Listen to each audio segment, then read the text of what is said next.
Hi folks, welcome back to the Tabletop's Edge and part 3 of our playthrough of the Fighting Wing scenario, Bomber Commands First, out of 6-pack number 4. This scenario takes place on the 4th of September 1939, and it sees a trio of British Wellington bombers being spotted by a swarm of 4 Bf-109 fighters shortly after the bombers have completed a bombing run in the Helgoland Bight and have turned to head home.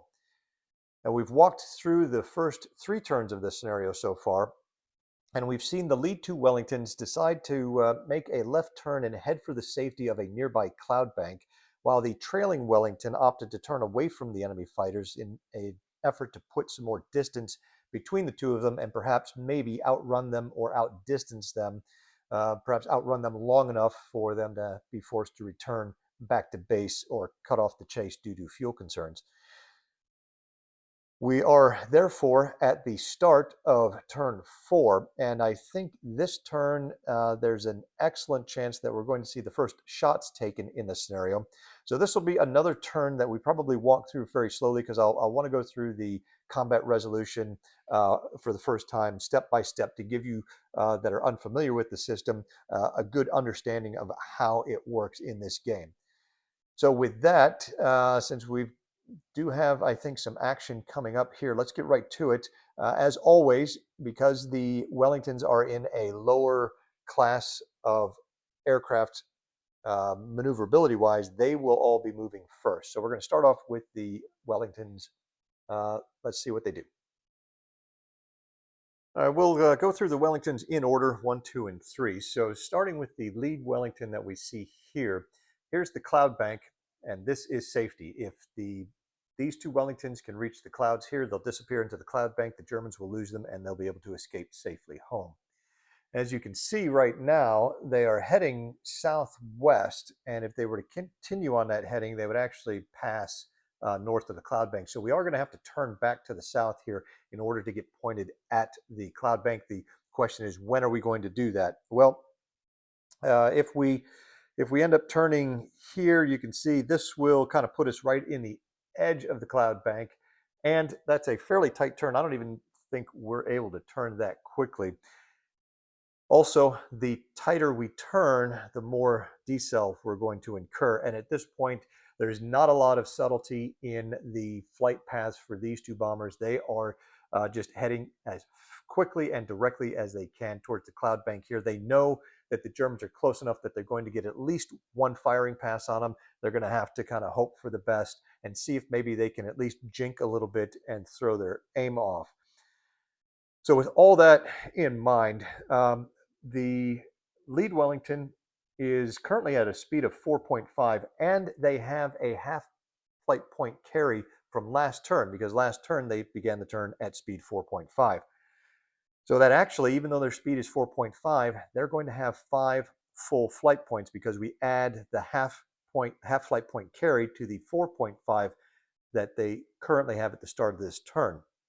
So that's going to give them basically kind of a little bit of an extra hex this turn. So with the 5 hex movement, I think what we plan on doing is just heading straight here. We can go forward 4 hexes, and that will give us enough flight points expended to do an easy rate turn, which is the easiest or slowest rate of turn available in the game, and hence the least amount of deceleration. We can come out here 4 hexes, make that turn to the south-southwest, and then we'll spend our last flight point to move ahead here and end up in 2425 to 4 here. And we're giving the German fighters, as we turn into the fighters, we're giving them a higher deflection shot. It's a little bit worse shot, a little more difficult to put rounds on target when you've got the target crossing your nose left to right versus getting in right on their tail and having 0 relative movement. Now, will that be enough? I don't know. We'll see. Certainly, I think if the Germans want to, they should be in a position to take some shots here at Wellington number 1 and maybe even Wellington number 2 as they make this initial pass. I'm going to go ahead and fill out the log sheet for Wellington 1 so you can see what it'll look like at the end of the turn. Here it is at the beginning of the turn, and you can see here we're heading southeast, only 200 feet, so we don't have a lot of altitude to play with. Our speed is 4.5, so 4.5 from last turn, we've carried that half flight point. So we're actually, when we come down here for our horizontal vertical flight point splits, we're going to have 5 flight points total. And I don't think we're certainly not going to go into a dive because that'll put us directly into the water and destroy the aircraft.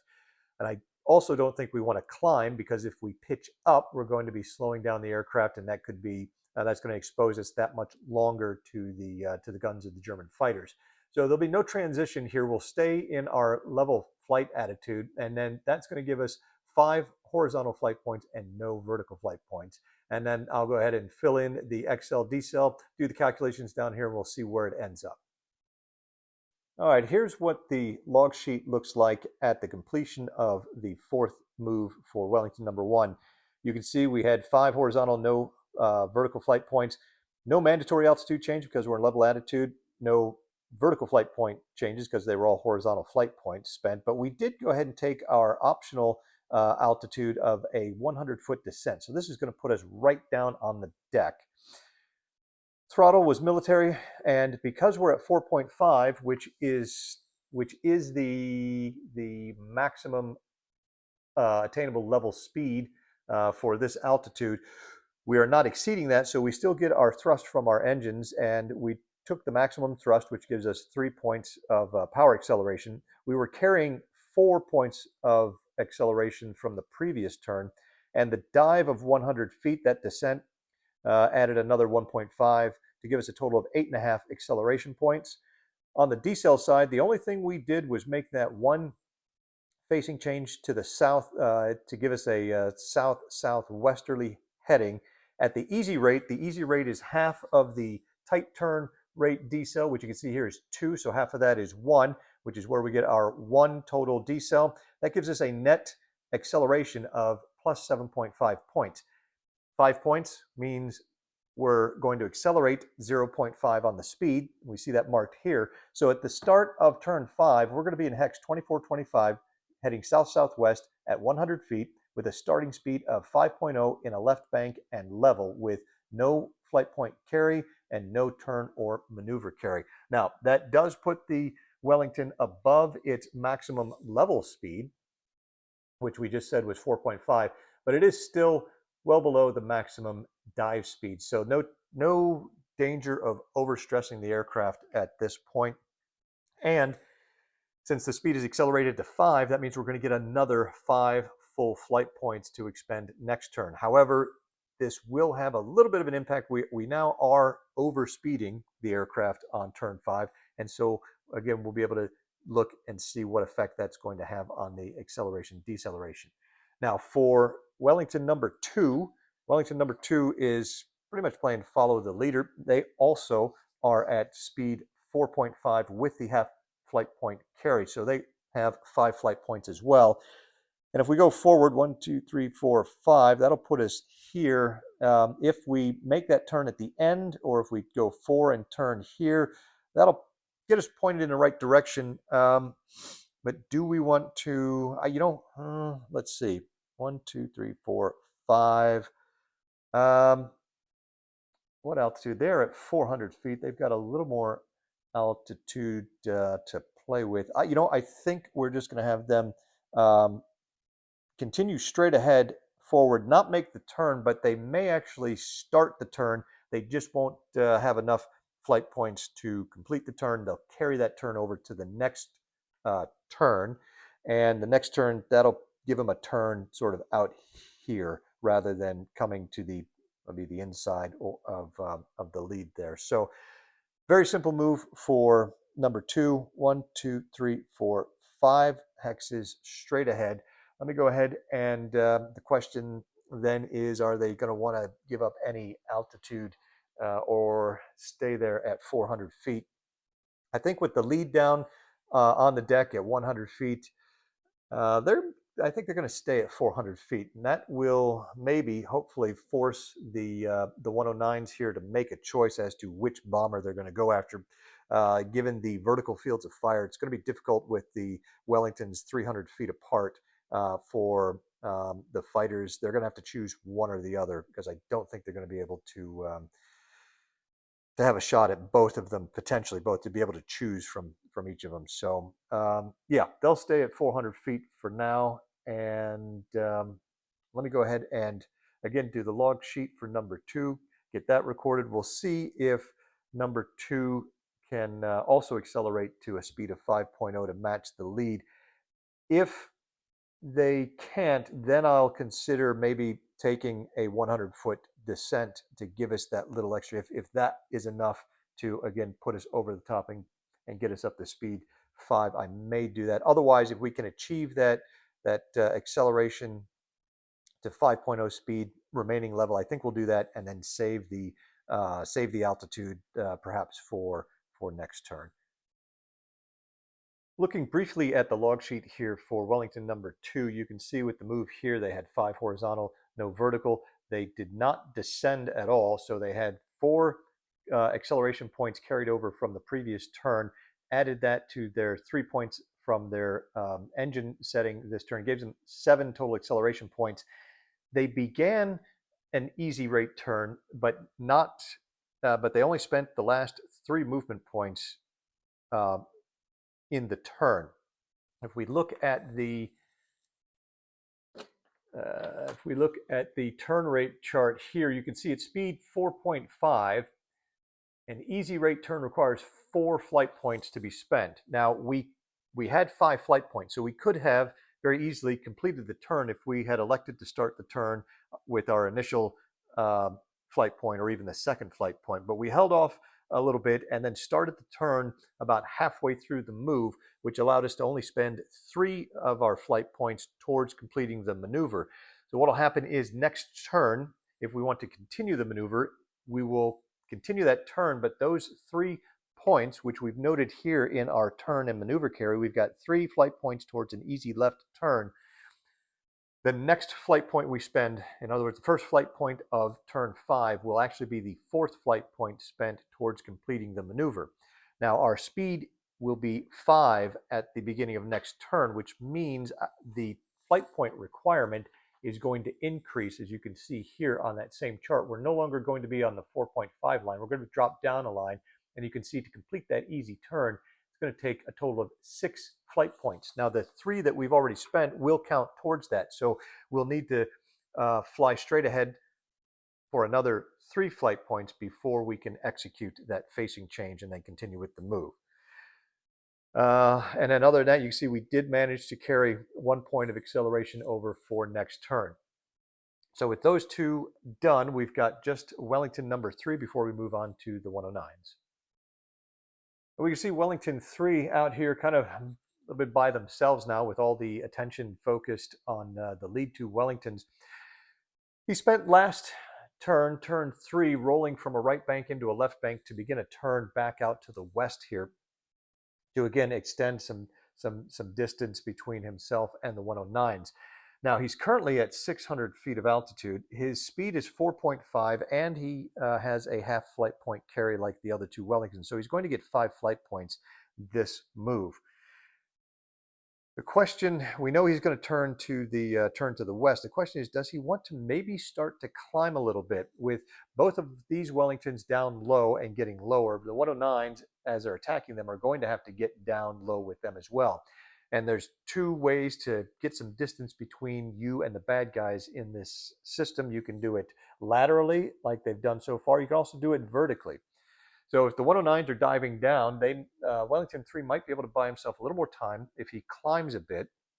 Well, he has to be careful as to maybe not bleed off too much speed doing so.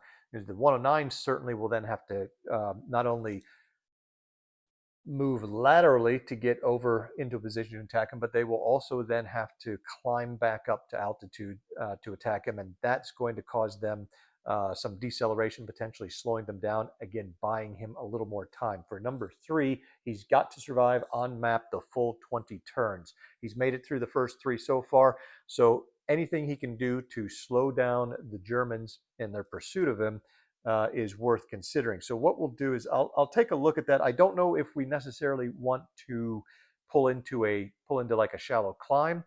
and start up, or if we just want to stay in a level flight attitude and take the altitude in smaller chunks, say 100 feet or so at a time. Again, not bleeding off too much speed in an effort to slowly climb, or if we want to try and take advantage of the fact that these guys appear to be busy at the moment, and go ahead and grab a big chunk of altitude, bleed off some speed, then level off and try to regain the speed, get that speed back up before the 109s turn to focus on number 3 here.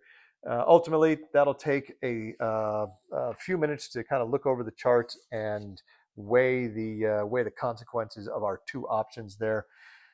Let me do that. Once we get that figured out, I'll go ahead and make the move. Now, he has no flight points expended yet towards turning. It took all 4 of his flight points last time to simply roll from right bank to level, level to left bank, but he can begin a turn now. We saw that it requires 4 flight points to do an easy rate turn, which I think is what he's going to do. There's no real reason for him to turn very sharply here. So he will definitely continue out, 4 hexes, make the turn, maybe even 5 hexes, make the turn, and start heading west. The question is whether we want to, again, stay level and just take a little bit of an optional altitude increase, or if we want to really pull the aircraft into a shallow climb. I wouldn't go into a steep climb. That would be far too much decel on the airplane. Maybe go into a shallow climb and grab a few more 100 feet here rather than just taking it 100 foot at a turn. So once we get that figured out, I'll let you know what they've decided to do. We'll see where they end up on the map. Well, looking things over, kind of decided to modify that turn a little bit. The Wellington decided to go ahead and pull up into a shallow climb attitude, and to do so at a tight turn rate to go ahead and maximize its altitude gain.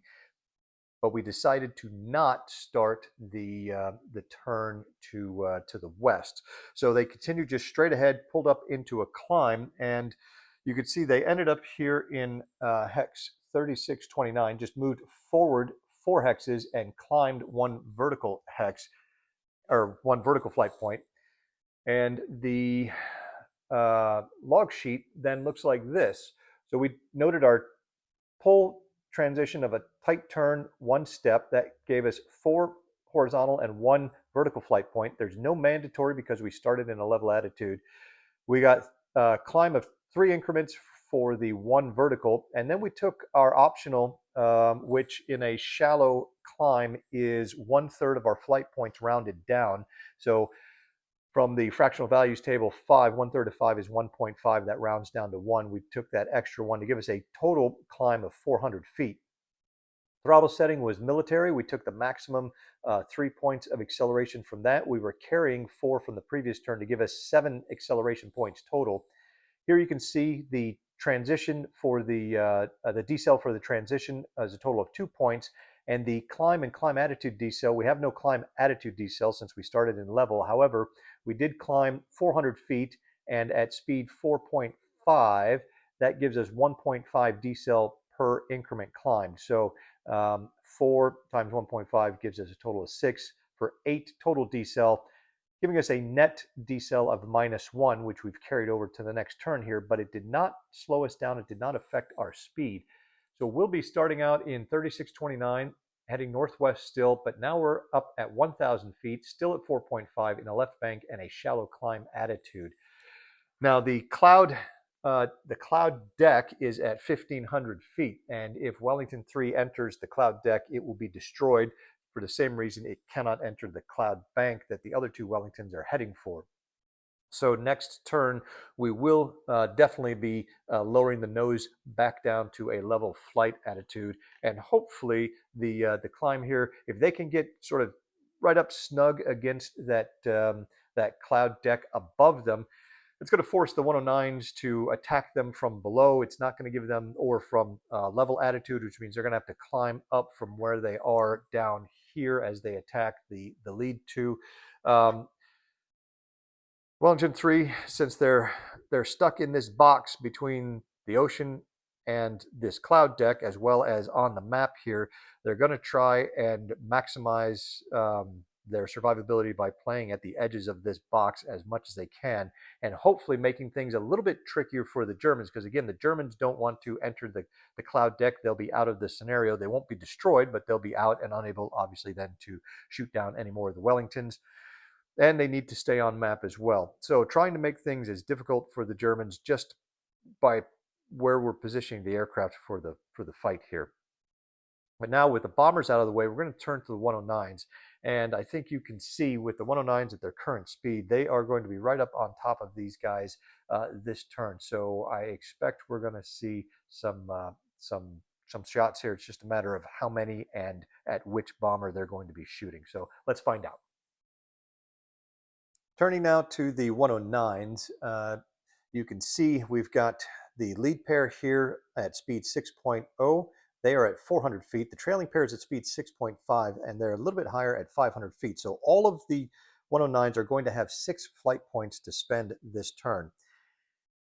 And we're about to see what makes the Fighting Wings system so challenging and enjoyable and at times frustrating. And that's the fact that combat in this game is hard. And I'm not talking about being hard from a mechanical or a rules perspective in that it's super complicated and how to figure out the shots. It really isn't once you get a feel for it. It's hard from a gameplay perspective. Given the fields of fire of the aircraft and getting your aircraft in a position to where you can get a good shot on an enemy unit is hard to do in this system. And therefore, you see loss rates that are far closer to historical loss rates than I've seen, certainly in the scenarios I've played in this system compared to all the other tactical air combat games I've played.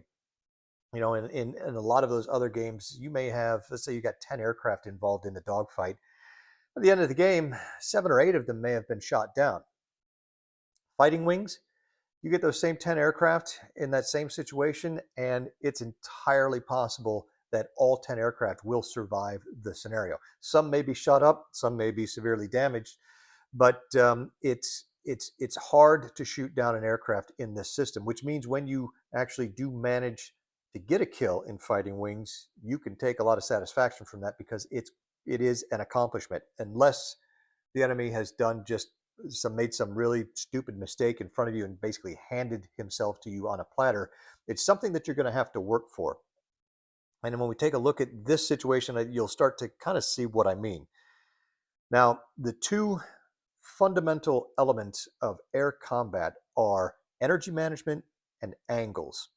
And what I mean by angles is the best shots you're going to get when you're shooting at the bad guy. What you want to see is the least amount of relative movement of the target on your windscreen or your pipper, your aim sight. The longer you can keep your aim sight locked onto the target, the more rounds you're going to put onto them, the more damage you're going to do, the faster you're going to get the kill. Now, when that aircraft has a lot of relative movement, and there's relative movement up and down and relative movement side to side, it's going to be harder for the shooter to track the target and keep his pipper on the target long enough to get enough rounds on there to do some meaningful damage. The way you manage that relative movement between shooter and target is with angles. So as the defender, I want to angle my aircraft and fly it so that the angles I'm giving the shooter are going to cause my aircraft to be moving at high rates, not only horizontally, but also vertically when he's aiming at me. It's going to make it much more difficult for him to hit me or to get a long burst in on me. And as the attacker, what I'm trying to do is position my aircraft such that I've got an angle to shoot at where the relative movement is basically zero. And you get that most frequently when you are directly on the enemy's tail, both pointing in the same direction, generally banked in the same direction. That's going to, even though you could both be in a turn, the relative movement, which is what the important part is, the relative movement is going to be practically zero if you're on the bad guy's tail and you're pointed in the same direction. And we'll see as we go through the combat resolution mechanics here how Fighting Wings takes all of that into consideration. It does so in what I think is a pretty elegant manner. It looks intimidating at first, but once you understand it and what's going on, you can see it's not that difficult. And yes, there are still a lot of abstractions in the system. Fighting Wings, it's you could say it's highly abstract. It's not nearly as highly abstract as a lot of the other systems I've played, which is why I like this. It strikes the perfect blend, in my opinion, between playability and and fidelity, both in the aerodynamic models as well as the combat models. Now, we've talked about angles.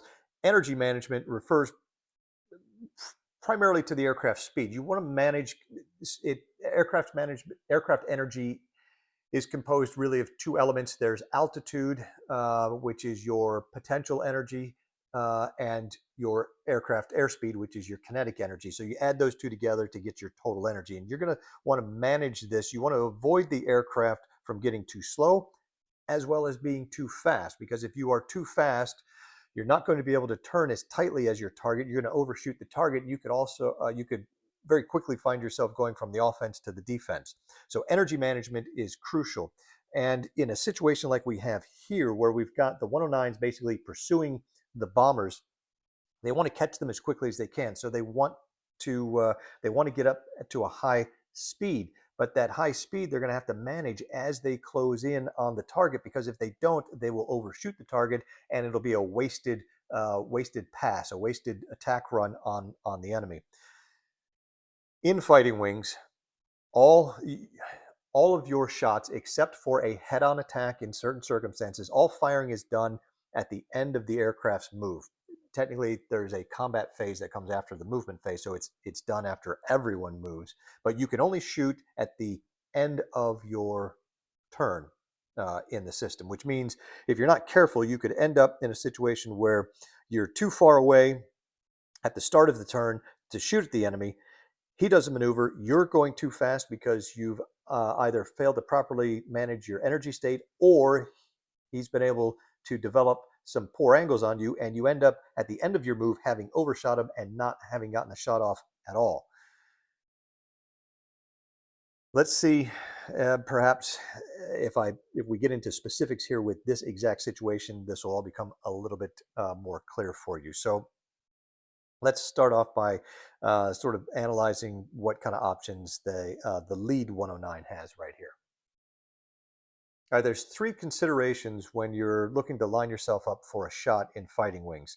You're looking at the range to the aircraft, there's the horizontal field of fire, and the vertical field of fire. You're not going to get any shot off at the enemy at all unless the target is within both your horizontal field of fire and your vertical field of fire. The game defines what those are, and we'll look at that here specifically in just a minute. And then the third consideration is range. The closer you are to the target, the more firepower you're going to have, because the easier it will be to get more rounds on the target over the course of the 4-second turn that you're firing. So when we look at the lead 109 here, he has 6 flight points. He's currently at an altitude of 400 feet. Wellington number 2 is also at 400 feet. Wellington number 1 is all the way down at 100 feet.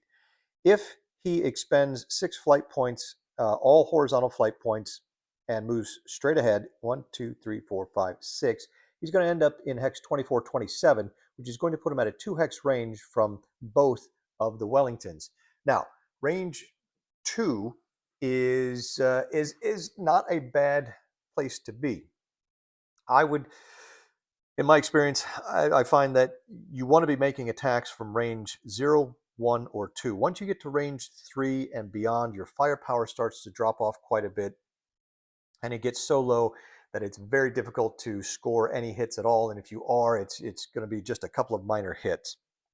So getting in close is good, and range 2 would be what I consider a good or acceptable range to shoot.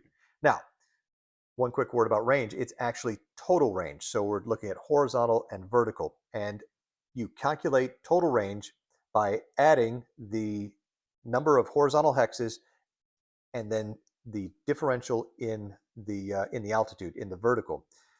Every 300 feet is equivalent to 1 hex. So with Wellington number 1 at 100 feet and the 109 number 1 at 400 feet, that's a 300-foot difference, which equals 1 vertical hex. And the formula for total range is you will take the longest of the two ranges and add half of the other range to that and then round down. And that will give you the total range. So if we end up in this hex here at 400 feet, our range to Wellington number 1 is going to be 2 horizontal hexes. It's going to be 300 feet, which translates to 1 vertical hex. We're going to take half of the shorter, which is the 1 vertical, so that becomes 1 half. The range is 2 horizontal plus 1 half vertical equals 2.5 hexes of range. The half rounds down, so it is in fact a total range of 2 hexes to the Wellington. It would be 2 hexes, actually it would be less than 2 hexes to the Wellington number 2 if we are in 2427. And that's because Wellington number 2 is on the hex side here, splitting both of these hexes. And in that case, when you're counting range to the target is considered to be in the nearer hex. So if we're at 2427, the range to Wellington number 2 is actually only 1 horizontal hex and 0 vertical feet. So it would be a range 1 attack, which is going to give us 50% more firepower in the case of the 109. So 109 number 1 has then he's going to have a more powerful attack on number 2 if he opts to go after number 2. And he's going to be directly level with him. Now, we talked about horizontal and vertical fields of fire. If the aircraft is not turning, the field of fire, horizontal field of fire, goes straight out that hex row. So with 109, you can see if he flies down the hex row here, does not make any turns, this field of fire is a very narrow 1 hex row of width, but it's not an issue. If he ends up here, he'll be facing Wellington number 1 right off his nose. He's in the horizontal field of fire. Now, is he in the vertical field of fire? Well, the vertical field of fire depends on the shooter's pitch attitude. And we have a chart here, the flight attitude for fixed gun field of fire limits. And you can see what we've got here is we're looking at our shot limits, whether the vertical limits, if you're in the same hex, what the further limit is, meaning how far away from your altitude is the maximum the target can be and still be considered in your vertical field of fire, as well as the nearer limit, which means how close to your altitude the target can be and still be in your field of fire. And then we've got 4 columns for each of the 4 general pitch attitudes: level, shallow flight, that includes shallow climb, shallow dive, steep flight, and vertical flight. Now, in the case of 109 number 1, he's in level flight. If he stays in level flight, we'll be looking at this first column here. And we can see that the further limit, since he's at 400 feet and the Wellington is at 100 feet, you look at the near limit is same altitude. So if you're in a level attitude, if the enemy is at your flight altitude or higher or lower, if he's right at your flight altitude, you don't have to worry about getting the nose above him or below them. And we'll see that when we get into shallow and steep flight. Now, the further limit, though, is plus or minus 1 increment, that's 100 feet of altitude, per 2 hexes or less. So if 109 number 1 ends up here at 2427, he's 2 hexes away. He's at 400 feet. The further limit, the furthest vertically that the target can be from him in that case is plus or minus 100 feet, which means the Wellington would have to be no lower than 300 feet and no higher than 500 feet in order to be in his vertical field of fire. So if we just motored straight ahead here 6 hexes and ended up here shooting at Wellington number 1 without descending at all, we wouldn't be able to shoot at him because the Wellington would be below our nose. We could not get our nose low enough to actually get our guns on him, which means 109 number 1 has to figure out how he's going to be able to descend and still have this guy in his vertical field of fire if he wants to take a shot at him.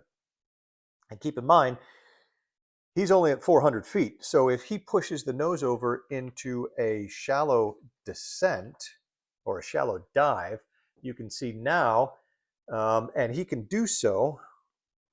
If we look at our transition chart,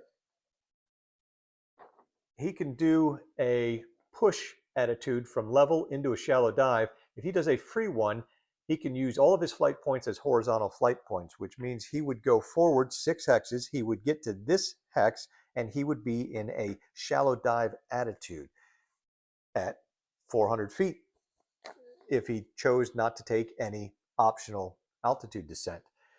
So at 400 feet, what's our further for shallow flight?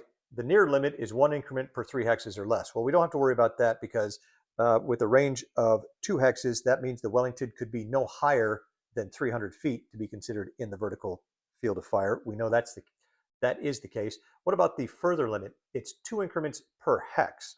So now, if the 109 is at 400 feet in a shallow dive here, the Wellington has to be, he's 2 hexes away, which means the Wellington has to be at least at altitude 0, no lower than 0, and no higher than 300 feet in order to be in the vertical field of fire for the 109 in a shallow dive here. So problem solved, right? We just simply do an easy transition, just ease that nose over, let it drop slightly, and we've got Wellington number 1 in our vertical and horizontal fields of fire. No problem, right? Well, sure, you're going to get the shot off, but what happens at the start of next turn? You are now pointed down at the ocean. You are 400 feet above it. You are going to have a mandatory descent, and then you're also going to have to pull that nose up before you slam into the water. You may not have enough room to dip your nose, take the shot, and then pull back up again. So I don't know that we necessarily want to let the nose drop into a shallow dive. We can, however, even if we stay level, we can always take this, we'll have no mandatory altitude change, so we'll stay at 400 feet. We're expending them all as all six as horizontal flight points, so there's no altitude change there, but we can take up to 1/4 of our total flight points rounded up, either as a climb or a descent. Well, we look here at the fractional values table, 6 flight points, 1/4 of that is 1.5. That would round up to 2. We could take 2 increments, given our speed of 6.0, we could take 2 increments of optional altitude change, which would have us end up at an altitude of 200 feet in this hex right here at a level pitch attitude. So if we come back to the level flight, you can see the further limit is plus or minus 1 increment per 2 hexes or less, which means if we are here at 200 feet, he's 2 hexes out at 100 feet, he is within that 100-foot further limit, and we would be able to get a shot off at Wellington number 1 at 200 feet in a level pitch attitude here with no danger of slamming into the ocean on our next move. Now again, that's a 2 hex range. What other options do we have? We could potentially take a shot at Wellington number 2. Let's see what that shot might look like. Well, we've established that number 109 can in fact get a shot off at Wellington number 1, but what about Wellington number 2? Well, if he moves forward, as we've just done, and ends up in the hex here facing west, he's at an altitude of 400 feet, which is the same altitude as the Wellington. So the Wellington would be in his vertical field of fire, but his horizontal field of fire, if he's not turning, is just straight ahead along this row of hexes. So he's not in the horizontal field of fire, which means we're going to have to make a turn to the right in order to get the 109 pointed at the Wellington. Now, currently, number 1 here is in a left bank, which means he's going to have to roll to level, then he's going to have to roll to a right bank, and then make a turn and get the nose pointed to the right. If we look at the ADC, we're going speed 6, so we're concerned with how many flight points it's going to take for us to change that bank. You can see every bank angle is going to take 3 flight points to complete. So if he begins a roll, he would go 1, 2, 3, roll to level, 4, 5, 6, and roll to a right bank. Now he's in the right bank, but he has not yet started the turn, which that doesn't do us any good. However, we have the snap roll, and I think I mentioned that earlier. I think maybe even on the first turn when the when a 109s did the snap roll. A snap roll is where the pilot is using larger control inputs and is able to roll the aircraft faster, but at a cost in increased deceleration. And what the snap roll does is it reduces the flight point requirement for each bank angle by 1.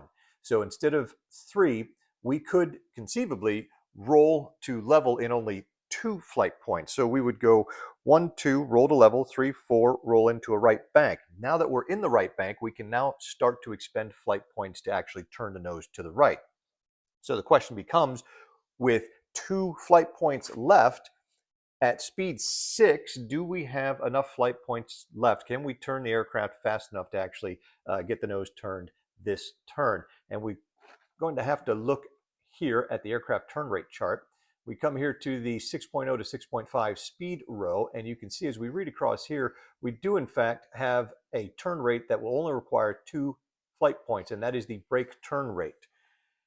The 109, are we going fast enough to allow a brake turn rate? You can see down here at the very low altitude band, the brake turn rate requires a speed of 4.5. So we are going fast enough. We are able to do this. And what that would look like is we would go forward 2 hexes, roll to level, 2 more hexes to roll into a right bank, and then we would go 5, 6 and turn to a heading of northwest. So we would end up like so. Now the question is the bomber, would that put him in the horizontal field of fire of the 109? And for that, we'll look at the fixed forward firing gunfire arcs diagram found on the chart here. And you can see this shows the shaded areas are all of the hexes and locations that are in the horizontal field of fire of the aircraft, depending upon whether the aircraft is turning or non-turning. So the non-turning fields of fire are here, here, and here. The reason we've got 3 of them is because you have 3 potential situations in the game where the aircraft is in a hex facing a hex side. That's here, and that's the situation that we had when we were pointed this direction, flying straight ahead, shooting at Wellington number 1. We also have the aircraft not turning in a hex facing a hex side, and you can see here how that changes the field of fire just a little bit. And the third possibility is the aircraft is on a hex side facing a hex, and you can see they're all roughly equivalent. We'll have an opportunity, I think, as this game continues, to see situations where we've got the aircraft in these different positions and how the this diagram is applied in game terms actually on the map.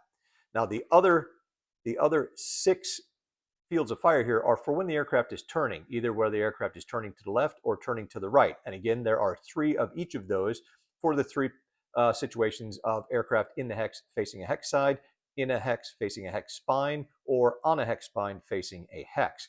Now here you can see we are in a hex facing a hex spine, and we are turning to the right. So the applicable field of fire for us is going to be this one here, in a hex facing a hex spine. And you can see that these turning arcs are all essentially 30 degrees wide. The turning arc is used whenever the last flight point expended, the aircraft changed facing, or if the aircraft is in the middle of carrying a turn. So if we go back to the turn rate chart here, and you can see it takes at speed 6, it takes 6 flight points to complete a tight turn. If you so if we back this guy up and he decides to do a tight turn, assuming he's in a right turn or a right bank already, and he wants to do a tight turn as opposed to a brake turn, it's going to take him 1, 2, 3, 4, 5, 6 hexes before he completes that turn. So his facing will not change until he gets here. However, he is considered to be in the turn, as it were, on each of these flight points that he expends on the way there. So even though he hasn't changed his facing yet, he will get the turning firing arc, which will be straight down this row and then straight out this hex spine. Same again for this hex, and so on and so forth until he comes up here, and because his last flight point he executed that facing change, he still gets that 30-degree firing arc, which takes us into this hex, and you can see onto this hex side. So if the lead 109 wants to take a shot at Wellington number 2, he's going to have to do 2 snap rolls and then a brake turn to get the aircraft pointed at the Wellington. So which shot should he take, since he's got the option to go after either one? That's where we need to take a moment and evaluate just which shot's going to be more effective. So let's get into the shot resolution process in the Fighting Wings system. Shot resolution in Fighting Wings can be broken down into 3 basic steps. Step 1, you're going to calculate an odds ratio by dividing the shooter's firepower factors by the target's defense value. And then this works just like any other odds ratio based CRT. Once you have the odds ratio, you're then going to go through a list of likelihood modifiers. You're going to total up those modifiers to come up with a final sort of net modifier. And then step 3 is you're going to roll percentile dice to generate a likelihood number. You then add the modifiers to the likelihood number, cross-reference that final number, that final likelihood, with the odds column on the CRT to determine how many hits that you score. Now, within this fairly straightforward process, there's a lot of stuff going on, a lot of moving parts. So let's go ahead and break down the shot resolution step by step. The first step in shot resolution is to calculate the odds ratio. And in order to do that, we need to determine the firepower value of the shooter and the defense value of the target. I like to start with determining the firepower value. So in order to determine firepower value, we're going to need to determine the total range. And total range is composed of the distance, the horizontal distance, and the vertical distance, because remember, we're in a 3-dimensional combat environment here. And the formula, if you will, is you calculate the horizontal range and the vertical range. You then add half of the smaller one to the other and round down. So for example, if the horizontal range was 5 hexes and the vertical range was 3 hexes, you would divide 3 by 2, divide that in half. That gives you 1.5. Add that to 5 for 6.5, which would then round down to 6. The total range, therefore, would be 6. Now, looking at the shot on Wellington number 1, assuming we end up in the hex here, we've got a horizontal range of 2 hexes, and the vertical distance, the vertical range, is going to be, I believe, 100 feet. So every 300 feet of vertical difference equals 1 hex. So less than 300 feet, that's going to be a vertical distance of 0. Half of 0 is 0, so 2 horizontal plus 0 vertical gives us a total range of 2.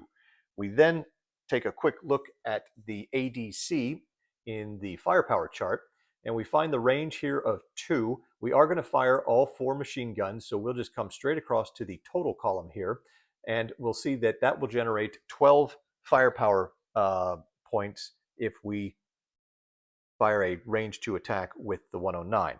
Now, the range, if we were instead to go after Wellington number 2 here, we said that when an aircraft is located on the hex side, it's considered to be in the nearer hex as far as determining range. So we can see we have a 1 hex horizontal range. The vertical difference between the two is 0 feet, so that's going to be 0. So we're at a range 1 attack on Wellington number 2. If we go back to the firepower chart here, you can see at range 1, as we come across, that's 18 firepower factors. So that's considerably more. It's a 50% greater firepower value if we're attacking Wellington 2 versus Wellington 1. So maybe that's the attack we want to make, right? Well, not so fast. We only have half of the answer so far, because we're going to have to look and see what the defense value is for these 2 respective aircraft. Every aircraft in Fighting Wings is given a defense factor, and that's noted on the ADC. We can see here in the upper left that the Wellingtons have a defense factor of 6. Now, for most of your single-engine fighter types, like the 109s here, you can see that defense factor is a 5. But that defense factor, in the Wellington's case or the 109's case, is not always going to be a 6. If you recall, I mentioned a little while back, I was talking about energy management and angles, and this is where angles start to come into play in the fighting wing system. There's a concept in air combat called angle off tail. And basically, what this refers to is the angle, the difference that your nose is off of the tail of the target. You could also think of it as a heading difference, and you may have also heard it referred to as deflection. Now, the best chance for you to put rounds on a target is when the relative motion of the target to your gun sight is zero or very low. That's going to occur when you are directly behind the aircraft pointed in the same direction. As the aircraft, as the heading difference increases, that's going to increase your angle off tail. The relative motion of the aircraft, because it's pointing in a different direction than you're pointing, the relative motion is going to increase side to side or maybe up or down. And that's going to make it, therefore, more difficult to get rounds on target. In fighting wings, we use this very handy deflection diagram. And you can see what we're looking at here is our shooter aircraft. Here is the target aircraft and the relative heading difference between the two. And at each of these uh, deflection positions, you can see we have 12 of them because we've got 12 facing. It's a 12 facing system in fighting wings. We run anywhere from 0, where you are facing the exact same direction as the target, all the way up to 180 degrees, where you are head on to one another. Now, at each of these deflection points, you can see there's a multiplier out to the right. You are going to multiply the defense factor of the target by this number to determine what the actual defense value is for the attack. So if we were at a 0-degree deflection, we would multiply this, the defense factor of the Wellington, by 1, and so the 6 would indeed be a 6. And what that would look like on the map is something like this, where the 109 is pointed in the exact same direction as Wellington number 2 here. Now, you can see the worst angle to shoot at is the 120-degree deflection. That's where you're going to multiply the defense value by 6. So now that 6 defense factor of the Wellington becomes a defense value of 36. And if we were shooting at the Wellington from a 2-hex range with a 12 firepower at a 0-degree deflection right behind them, we would be looking at a 12 to 6 or a 2-to-1 odds. However, if we take that same 2-range shot, but we're at a 120-degree deflection, it's going to be 12 firepower factors shooting at a defense value of 36. That becomes 1 to 3. So a considerably different shot based on the angle to the target. Now, the deflection diagram here shows you the horizontal differential. That potentially could be modified because, again, we are dealing in a 3-dimensional combat battlefield by the pitch attitudes of the aircraft. Now, in our example here, all 3 aircraft are in a level attitude, and you can see if the target and shooter are both in level flight, there's no adjustments to the heading difference. So whatever you calculate on here, that's what you're going to use. There are a couple of other different circumstances. You could have a situation where the target and shooter are both climbing or both diving, where you have one in level flight and the other not, or you have one climbing and the other diving. It doesn't matter which one is which. The key here is the relative position of the noses, and you could have, and based on which of these may apply and the particular angle, the initial deflection angle you have here, you may have to adjust that based on the angle and the situation of the aircraft. Now, for us, since everybody's in level, we're not going to take too close a look at that chart. We will probably get the opportunity to see that later, if not in this scenario, although I think there's a good chance we will. Certainly in future scenarios, we can get in, you can see exactly how that works. But for now, we just need to know that since everybody is level, we're not going to make any adjustments to what we see here. Now, what are the actual deflection angles on these 2 shots?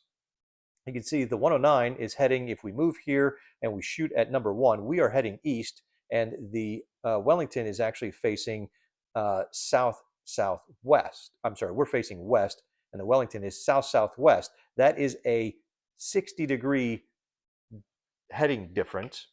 And you can see if I were to turn the chart like so, we've got the 109 here facing west, and we've got the Wellington here facing south-southwest. That puts us at 60-degree deflection, which means we would multiply the defense factor by 3 and give us a defense value of 18. So our shot here would be 12 to 18. The odds would be 1 to 2. Not great. Now, if we came up and we made those snap rolls and pulled hard to the right to get the nose around to get a shot off on Wellington number 2, we're looking at now being in a northwesterly heading, and they are currently in a southwesterly heading. So again, that would be 2 steps of heading difference, which is again a 60-degree deflection. So we have here 60 degrees. That would also be an 18 defense value, except now, because we're at range 1, we've got 18 firepower versus the 18 defense. It's now a 1-to-1, which is a better odds column for us to be on. So it would seem that maybe it might be worth it to snap roll, and make that brake turn, because we're going to get a little better shot there. It's only better so far, but we haven't yet completed the shot calculation process. So we've got a couple of other things to consider, namely the likelihood modifiers. And this is going to take into account a number of different items, and that's going to change the final outcome here as to which shot may be more effective. So let's take a look at what those likelihood modifiers are, what they look like, and what they're going to do to our respective potential shots. All right, to look at the modifiers, we're actually going to go ahead and look at the air-to-air combat chart. You can see here's the combat odds table, and we've got our odds ratio columns across the top here, and then down the left-hand side is the final likelihood. Now, likelihood is just kind of, I guess, a fancy term for die roll result. Below that, in the shaded area here, we have the modifiers, and then down here we have our base likelihood table. So you're going to roll percentile dice on this table. That's going to give you a number here ranging anywhere from plus 130 to minus 130. You're going to modify that by these modifiers in here to give you your final likelihood result, which you then cross-reference with the odds column, and the number here is the number of hits that you've scored on the target.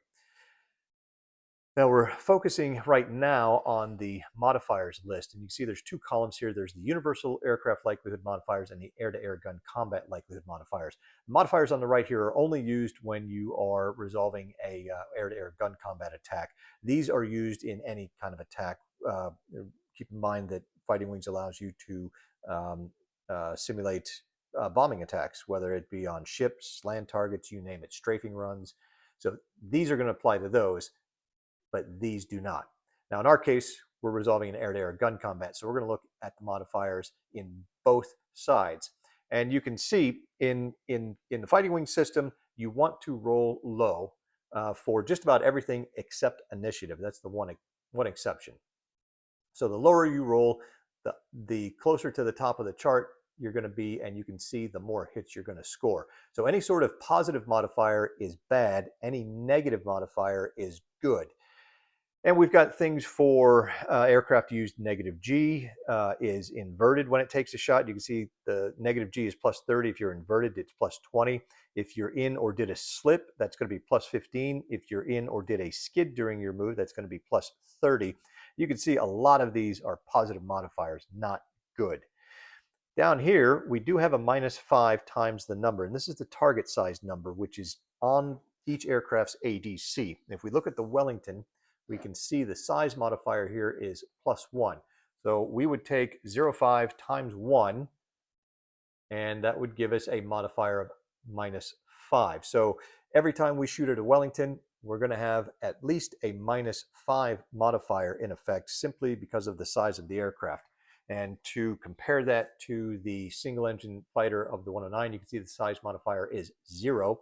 So again, -5 times 0 is 0, and there's going to be no modifier when shooting at the 109 for target size. And we have a few modifiers here that are pilot related. If the firer is wounded, that's going to be a +20. If he's a recruit, green, veteran, or hero pilot, ace or crack shot, you can see the veteran or heroes, aces or crack shots are going to give you some negative modifiers, whereas the other ones are going to increase the modifiers and make it more difficult to score hits.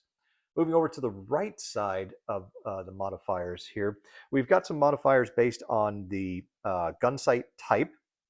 Then we have something here called gun harmony.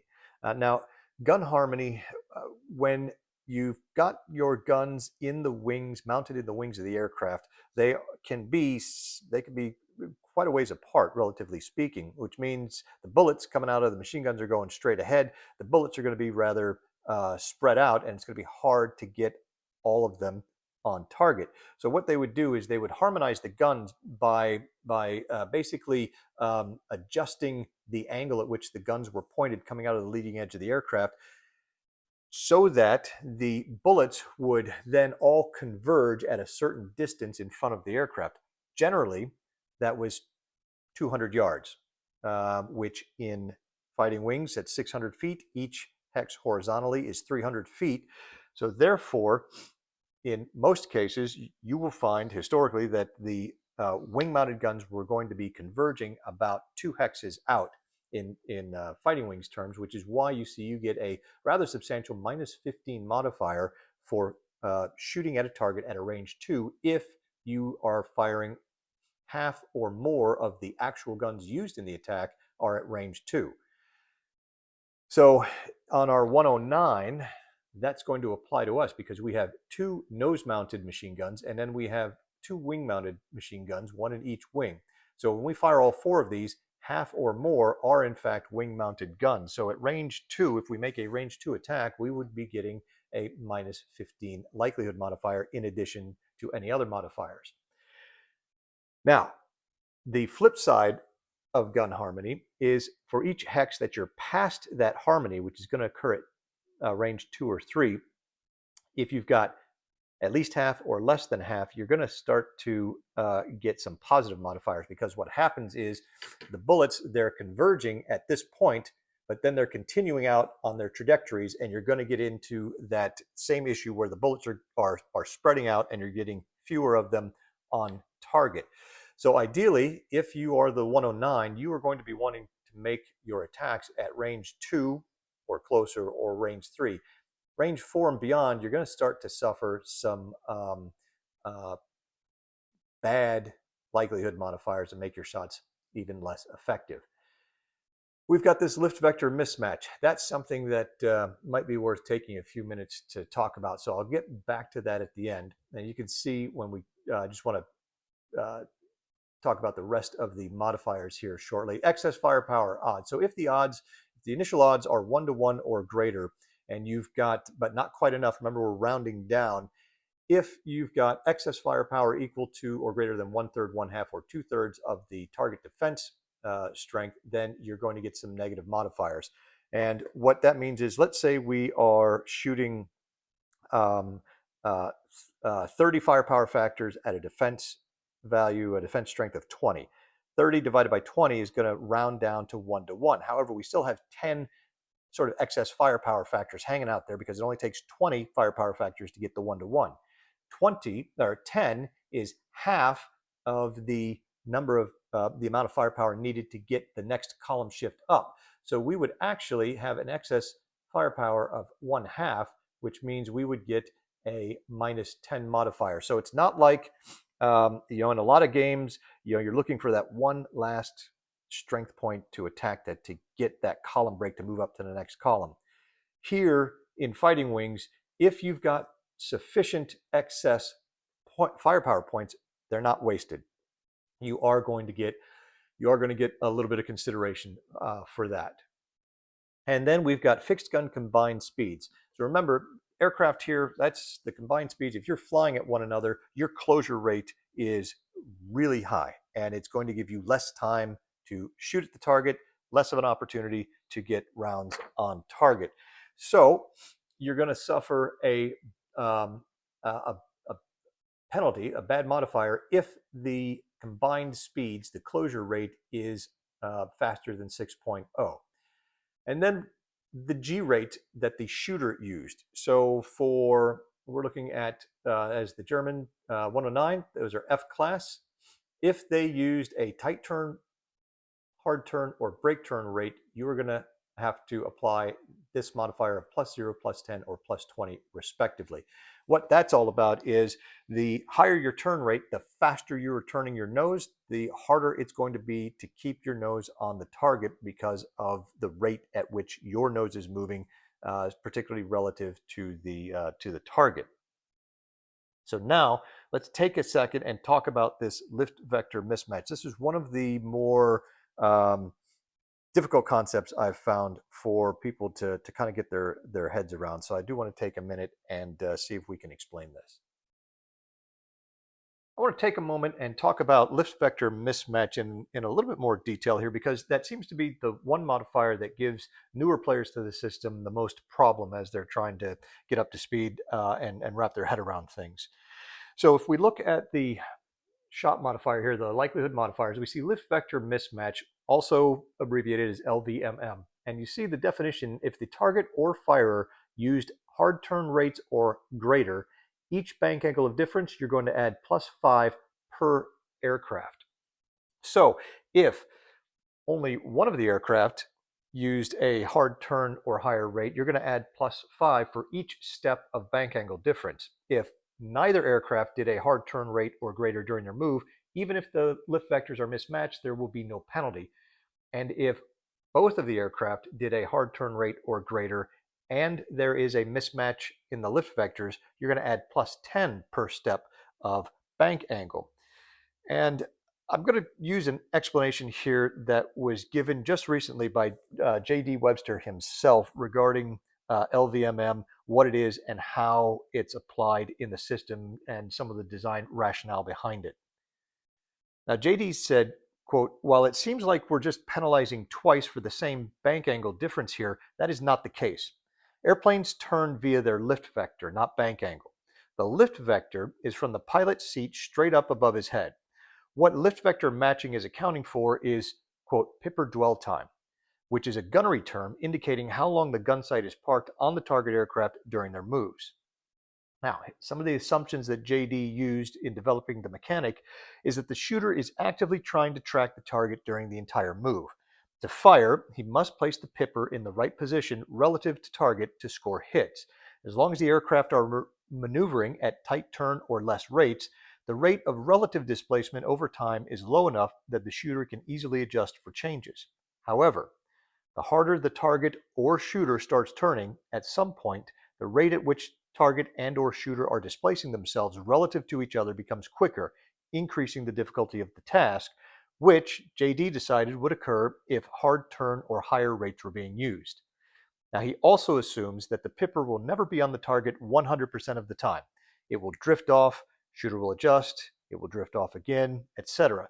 So over the course of the game turn, only for a certain amount of the 4-second turn will the pipper be dwelling on the target. And then he gives 4 examples that kind of hopefully will help explain the concept of the modifier. So in case 1, we have a non-maneuvering target, say it's a bomber flying straight and level, with the shooter directly behind, also non-maneuvering. Now, once the pipper of the shooter's gun sight is placed on the target, if no one is maneuvering, it will stay there. Therefore, no shot penalty.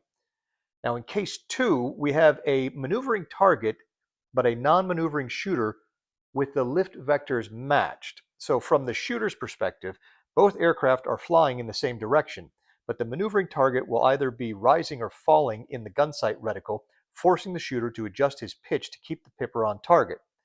And since bullets fly fast, a few degrees of pitch change will account for dozens of yards of target displacement. And so in the game, this is a non-penalty situation.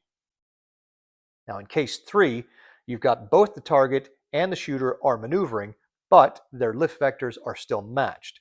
The only displacements in the gun sight will be vertical relative to the shooter's point of view. The difficulty only comes in keeping the pipper in the right place vertically, and this is where the G-rate modifiers come into play. LVMM does not exist. And finally, case 4, both the target and shooter are maneuvering hard, so hard turn rate or better, and the lift vectors are mismatched. This is an LVMM situation. What happens?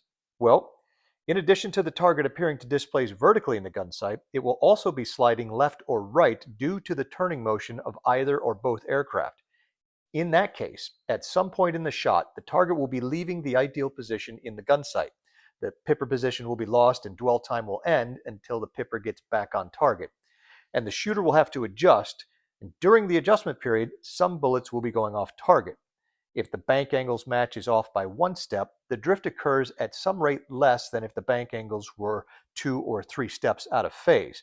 And if both aircraft are pulling, the drifting is occurring twice as fast. So thus, the modifier for LVMM looks at whether the shooter has a lift vector match or not, and if not, it asks, is one aircraft or both aircraft contributing to the difficulty of tracking the target? Which leaves us with one question. How do you determine whether or not you have a lift vector match or mismatch? And for that, we're going to look at the charts. Now, to help answer this potentially geometrically complex question, we have to look back at the combat tables on the same page as we found the deflection chart here, and we're going to be looking at the gray box labeled lift vector match. Now, JD in the design has broken down all the possible combinations into 3 general broad categories. The first one is where the aircraft are generally pointed in the same direction. The second one is when the aircraft are pointed perpendicular to one another, and the third is where the aircraft are pointed in roughly opposite directions. The definition of a match is given for each case, and if you don't match the definition there, a lift vector mismatch occurs, and then you have to take a look and see whether or not one or both of the aircraft did any hard turn rates or higher in their move. If so, then you apply the lift vector mismatch penalty as listed on the modifier chart. So, having discussed that a little bit, hopefully you've got kind of an idea or an understanding of what that modifier is doing and why. I'm not going to go into the specific definitions of the lift vector matches for each of the cases here. Instead, we'll do that as they arise in the course of the game. And I also think that as we get deeper into the playthrough here and we have some shots taken, you'll see how the lift vector match determination is made with concrete examples, and that should help firm things up in your mind if you're still a little hazy on it.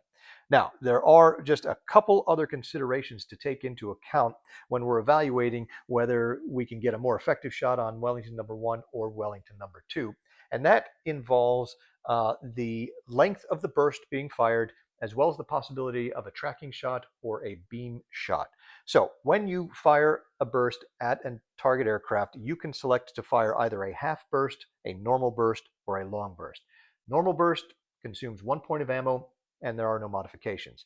A half burst only consumes 1/2 point of ammunition. However, you will shift the odds column 2 to the left.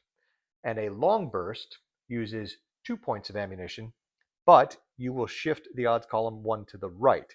However, in order to qualify for a long burst, at least 2/3 of, in order to qualify for a long burst, the target aircraft must be in the shooter's horizontal field of fire for at least 2/3 of the flight points expended by the shooter during his move.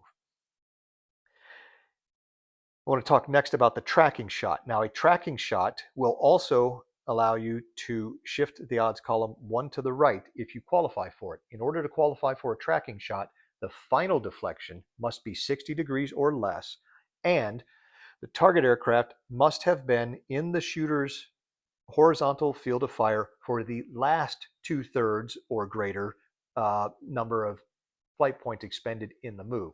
So there's a subtle difference between long burst and tracking shot in that long burst just requires 2/3 of any of the flight points during the shooter's move to have the target in their horizontal field of fire. For a tracking shot, it must be the final 2/3. So if you have 5 flight points, for instance, and you, after the first flight point, the target's in your horizontal field of fire. After the second, he's in your horizontal field of fire. After the third, he is not, but then he's back into your field of fire for the 4th and 5th flight points, then you would be eligible to fire a long burst at the target. However, you would not be eligible to do a tracking shot, even if the final deflection was 60 degrees or less. And then finally, I want to mention the beam attack. So a beam attack is an attack made either from the target's 3 o'clock or 9 o'clock line. So we're on the 9 o'clock line right here for Wellington number 1.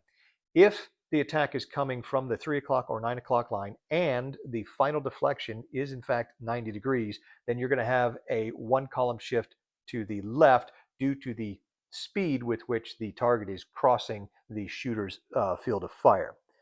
So with all of that in mind, let's take a look at some numbers here and calculate a shot on Wellington 1, calculate a shot on Wellington 2, and see which one is going to be better for us. All right, for either shot, we are going to end up we're going to end up in this hex. And the question is whether we just fly straight ahead targeting Wellington 1, or if we're going to try and do some rolls and get the nose turned around to take a shot at Wellington number 2, who's going to be a little bit closer. Let's calculate the shot for Wellington number 1 first. Now, from here, we see the range is 2. We will be down at 200 feet, so there's no additional vertical range. And at range 2, we've got a firepower of 12. Now, the deflection, what is the final deflection here? Well, the initial deflection we can see is a 60-degree difference here as the Wellington is flying south-southwest and we are flying due west. There's no adjustment to that deflection angle because both aircraft are in level flight. So we do have a final deflection of 60 degrees here. You can see we're going to multiply the defense factor, which is 6 times 3, giving us 18. So the initial odds are 12 to 18, which rounds down to a 1 to 2. Now, what are the modifiers on the shot? Well, none of the modifiers here in the left-hand side apply except for target size. So the target size, which is 1, is going to give us a -5 to the likelihood. Then moving over to the right side, none of the gun sights, we don't have a gyro gun sight and we don't have a telescope or simple gun sight or ring and bead. Now, the ADC will tell you if your aircraft is equipped with one of those types of gun sights. So none of those will apply. Gun Harmony A, if half or more of the actual guns used are wing guns, which they are, we're firing 4 machine guns, 2 of which are in the wings, and the range is 2, which it is, then we're going to have a -15. So that's another further -15 modifier. Gun Harmony B, and we're not past Harmony, so those don't apply. Lift vector mismatch. Let's see, is there a lift vector mismatch? And in order to determine that, we look at our definition here. We see our final deflection is 60 or less, so we're using this top one. And you can see it says here that the shooter and target must have the same bank angle. Well, all we did was fly straight forward in a left bank. The Wellington is also currently in a left bank. Therefore, since the bank angles are the same, there is a lift vector match, and therefore no LVMM penalty is going to be applied. Excess firepower, because our initial odds are not 1-to-1 or greater, we're not going to be able to take advantage of the excess firepower. Fixed gun combined speed. Since we're going generally in the same direction with the 60-degree deflection angle, you're going to take the slower speed and subtract it from the higher speed. So in this case, the Wellington is actually going speed 5.0. Subtract that from 6.0 for the 109, and the speed differential is 1.0. That is well below the threshold of greater than 6.0 speed difference in order for any modifier to apply there. So no combined speed modifier. G rates. Well, the 109 simply flew straight ahead. It did not turn, and therefore it didn't use any of the turn rates listed here, which would incur a penalty. So, and then down below, these defensive fire modifiers, those only apply to defensive guns. So this would be return fire from the Wellington potentially. Those modifiers would apply to that, but they do not apply to this shot. So summing it up, we're looking at a 1 to 2 with a -20. However, we have to look and see, are we eligible for a long burst? And in fact, if we start here, you can see the Wellington was in the horizontal field of fire for all 6 flight points expended. So therefore, we can opt to do a long burst, which would shift the column 1 to the right to the 1-to-1 column. And if we look at tracking shot, we can see that we're also eligible for a tracking shot because the final deflection was 60 degrees or less, and the Wellington was in our horizontal field of fire for our last 4 flight points. So that will shift it another column to the right. So our final odds attack is going to be a 2-to-1 minus 20 if we end up taking the shot on Wellington number 1, which is not a bad shot. Now, what happens if we decide to go after Wellington number 2? And in order to do so, we're going to have to spend 2 flight points and do a snap roll to level, another 2 flight points to do a snap roll to a right bank, and then the next 2 flight points we'll have to do a brake turn rate in order to get the nose to come around. Now, here we're starting off at range 1, which gives us 18 firepower factors, so a little bit more than what we had in the other shot. The final deflection, he is going southwest. We are now going northwest. That is a difference of 2 steps, so that's a 60-degree final deflection or deflection angle. And since both aircraft are both in level flight, there's no adjustment to that. So again, this is another 60-degree deflection shot, giving a defense factor of 18 for the Wellington. So 18 to 18 rounds down to a 1-to-1 initial odds. So slightly better than what we were starting off looking at the shot on Wellington number 1. But let's take a look at the rest of the story here. So with the modifiers, we are going to have the target size here. So that's a 1, so it's a -5. However, if you look just above that here, aircraft used snap rolls +10 each. We had to do 2 snap rolls in order to get the bank angle rolled from left bank to right bank, which with each of those, that's going to be +20 for our snap rolls, combined with the -5 for the target size.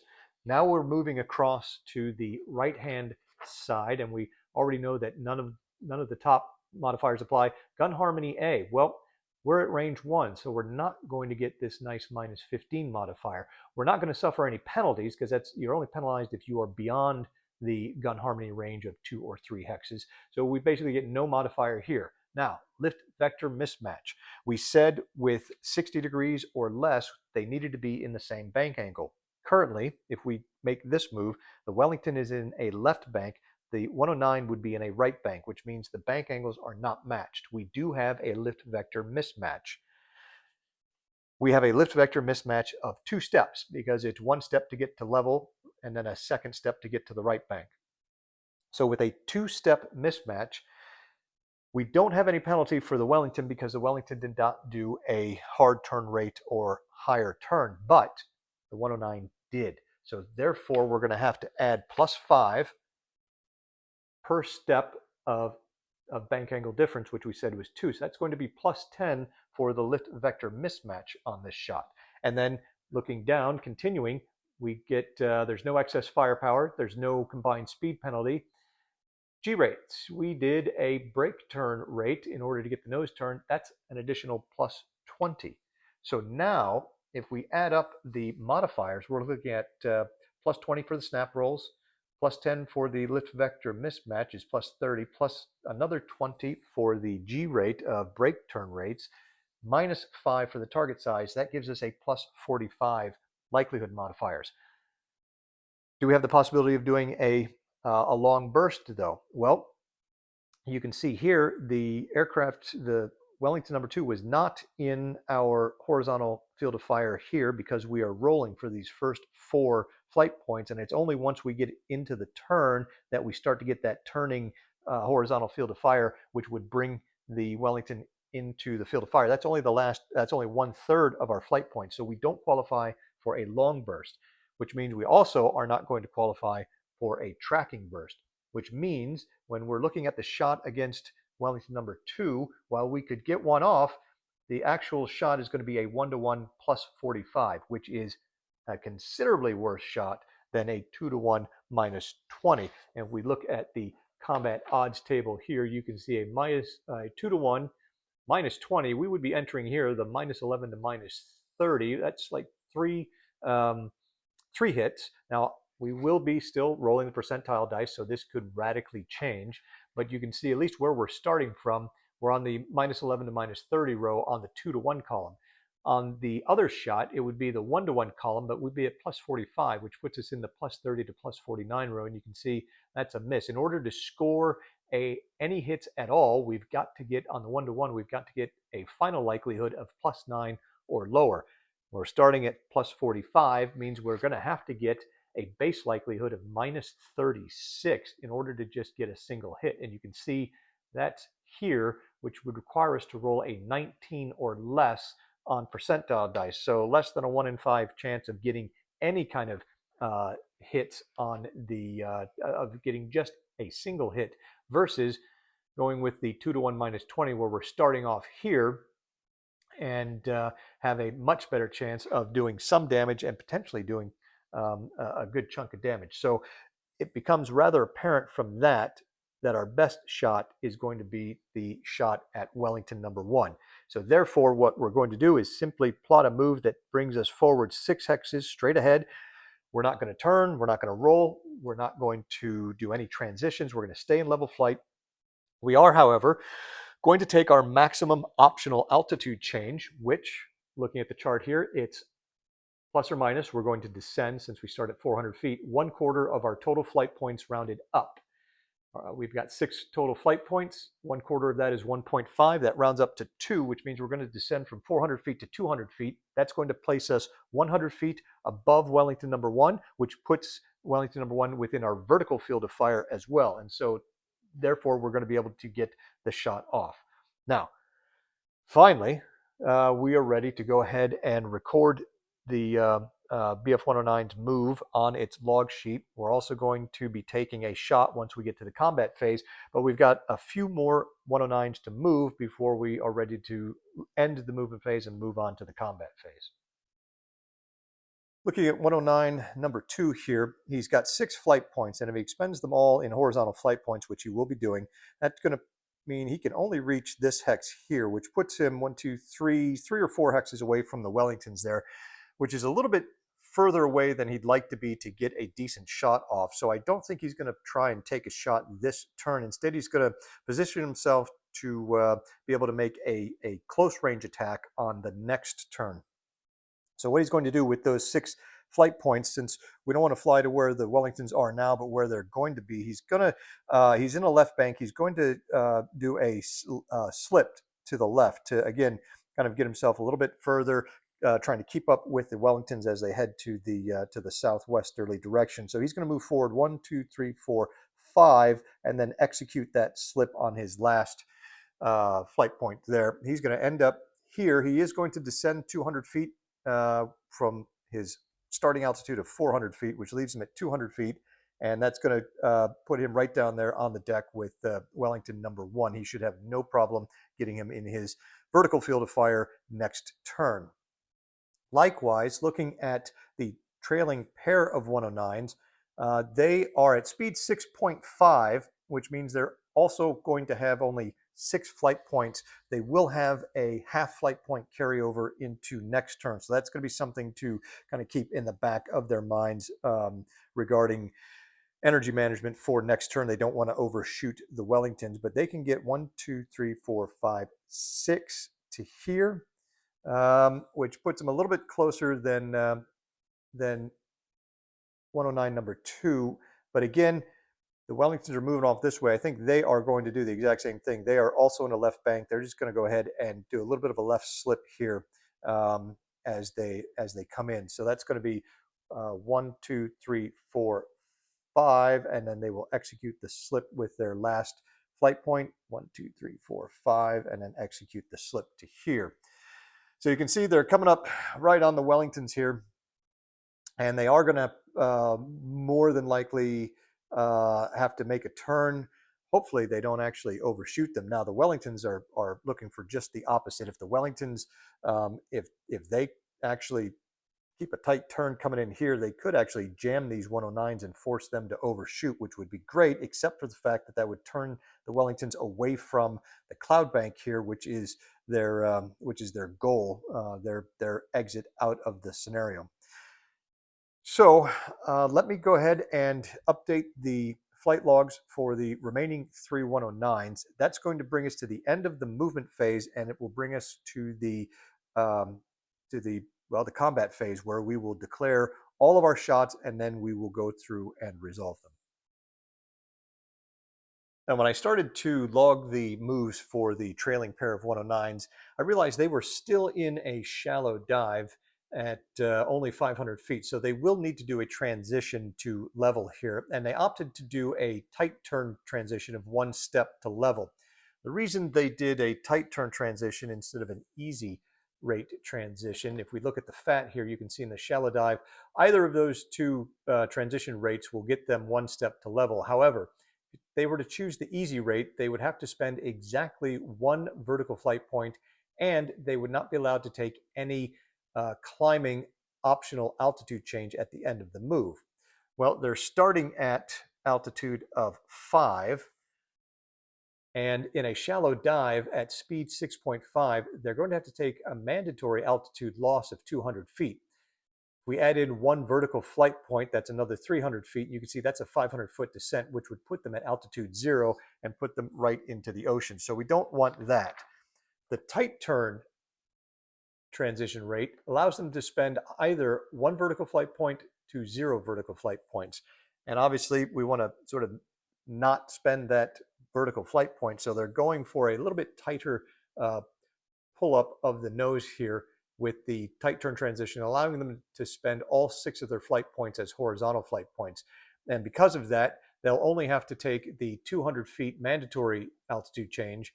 And they also added an additional 100 feet for their optional altitude change from the level attitude at the end of the move, for a total descent of 300 feet, which will leave them at an altitude of 0.2 at the start of next turn. Now, the other issue that we've been talking about is, energy management and not coming in too fast and overshooting the Wellingtons. So they've been keeping an eye on that the last couple of turns. You can see last turn they set their throttle setting to cruise, and they took the minimum of 0 acceleration from that. This turn, they're going to have to pull it all the way back to idle and also take 0 acceleration points. Now, in addition to giving you 0 acceleration points, what idle also does is it reduces your start speed immediately by 0.5. So their start speed is actually going to go from 6.5 down to 6. That's not going to affect the amount of flight points they have for this turn. They're still going to have 6 flight points, but it's going to slow them down by 1/2 speed, and it's also going to affect the amount of overspeed deceleration they have, because the maximum attainable level speed when your throttle is set at idle is 1/2 of that of what's listed on the ADC. So as we get into the energy side of things, you can see they were carrying 1.5 acceleration points from their previous turn. They took 0 with the idle throttle setting, but they still descended 300 feet, and they started out in a shallow dive, which is going to give them another 1 point of acceleration. So altogether, they ended up still accruing 5.5 acceleration points. On the decel side of the ledger, they had no carry. Their transition, normally a tight turn incurs 3 deceleration points, as we can see here on the 109 ADC. However, anytime you are at speed 5.0 or greater, the wing's angle of attack is low enough that drag is reduced, and therefore you get you're able to take the next lower rate decel instead of the one listed for the turn you're actually doing. So in this case, instead of taking the 3 points for a tight turn transition, they're actually able to take the deceleration of the easy rate, which is always 1/2 of that listed for the tight turn. So instead of taking 3 deceleration points, they're able to take 1.5 deceleration points. And then we can see down here for the slip is going to be done, because there's no facing change, it's not a skid, it's going to be done at the hard turn deceleration cost, which is 4. And in this case, the high speed turning does not help you there. So they'll take the full 4 points for the slip decel, and then the overspeed. The minimum or the maximum speed listed on the ADC for this altitude is 6.0. Half of that is 3.0, and they're going to incur 1 point of deceleration for every 0.5 that their start speed is above the max attainable, which in this case is 3.0. They started at 6.0 because the idle reduces the 6.5 right away. So they are 3.0 speed over speeding, and at 2 points per full point of speed, that gives you 6 overspeed deceleration for a total of 11.5 deceleration points. Now, when we subtract the acceleration from that deceleration, that gives us a net difference of -6, which is enough to slow the aircraft down 0.5 on the speed and give us a 0.5 decel carry going into next turn. So what it's going to look like after the move, they're moving forward to hex 2028. They're still facing west. They have descended to 200 feet, and they have slowed now to a speed of 5.5, which will give them 5 full movement points next turn, which should give them, which should put them in a pretty good place, I think, to take a decent shot on the Wellingtons. So now that we have completed all of the movement, we're on to the combat phase. And the first thing we're going to do is declare all shots before going through and resolving them. Well, we know that the lead 109 is going to be taking a shot at Wellington number 1 here, and that none of the other 109s are going to be taking any shots this turn either. But what about the possibility of defensive fire from either of these Wellingtons on the lead 109, or maybe even one of the other Germans? Well, to see what the Wellingtons have defensively, we know we've got a front turret and a rear turret, and we come down here in the ADC to see what the gun arcs are. So looking at the front turret has a gun arc ranging from the 10 o'clock line to the 2 o'clock line, from 300 feet above to 300 feet below, and that altitude above and below, that's per hex that you go out. So if you're 1 hex out, it's 300 above, 2 hexes out, it's 600 above to 600 below, and so forth. Now we have a deflection arc diagram here, which shows you the clock lines and how they are going to be applied in one of 3 different possibilities. One, we have the aircraft is in the hex facing the hex side. We have it in the hex facing the hex spine, and then we also have it on the hex spine. So with Wellington number 1 here, he is in the hex facing the hex side. So we're looking at this diagram here. And the front turret, we said, goes from the 10 o'clock line all the way around to the 2 o'clock line. So anything in here is going to be fair game. And as you can see, that's out this hex row and out that hex row. On the map, that corresponds to the 10 o'clock line here, all the way around to this hex row here, the 2 o'clock. And as you can see, there's nobody in that arc. 109 number 3 is almost, if he were 1 hex forward, he would have been in the horizontal arc of the front turret, and possibly may have possibly taken some fire. What about the rear turret? Let's go back to the ADC, the rear turret here. It's got a firing arc from the 4 o'clock line to the 8 o'clock line, and again from 300 above to 300 below. So the 4 o'clock line is going to come out this hex row here, and it's all the way around to this hex row here. So actually, 109 number 1 is in the firing arc of the rear turret from Wellington number 1, because he lies right on that 8 o'clock line. How about from Wellington number 2? Well, you can see Wellington number 2 is on the hex side. So the firing arcs are going to work like this. With the 10 o'clock line, the 10 o'clock line is going to come out from this little, what do you want to call it, the hex apex, where the corner is. This corner is going to come out along this hex spine here and extend out this way and come all the way around to the 2 o'clock line, which likewise is going to go out that way. That means that the 4 o'clock line is going to go out that hex spine that way, and the 8 o'clock line is going to come out this way. So we can see he's right on the 9 o'clock line from the bomber here. So there's no chance of any defensive fire from number 2, and as well, the 109s out here are again off his beam and are not in a firing arc. So all we've got Firing wise, this turn is an attack of 109 number one on Wellington number one, and the rear turret from Wellington number one is going to return fire at the 109. Now, all combat, all firing is considered to occur simultaneously, so it doesn't matter which order that you resolve them in. And I think let's go ahead, since we calculated number one, the number one 109's attack on the Wellington previously. Let's go ahead and resolve that first, and then we'll get into the defensive gunfire, the return gunfire, and see what happens. All right, to briefly recap, we've got a range of 2 horizontal hexes and 0 vertical hexes for a total range of 2. That's going to give the 109 12 firepower factors. The deflection is 60 degrees, and because they're both in a level attitude, that will be the final deflection angle. That is going to provide a ×3 multiplier to the Wellington's defense factor of 6, giving it 18. So the initial odds are 12 firepower firing at 18 defense, or 1 to 2. On the modifier side, we've got target size. We've got -0.5 for the Wellington's target size. And then gun harmony A, half or more of the guns firing are wing guns at range 2, is another -15. We are also firing a long burst, and it is going to be a tracking shot, which is going to shift the attack 2 columns to the right, from the 1 to 2 column to the 2 to 1 column, with a -20 likelihood modifier.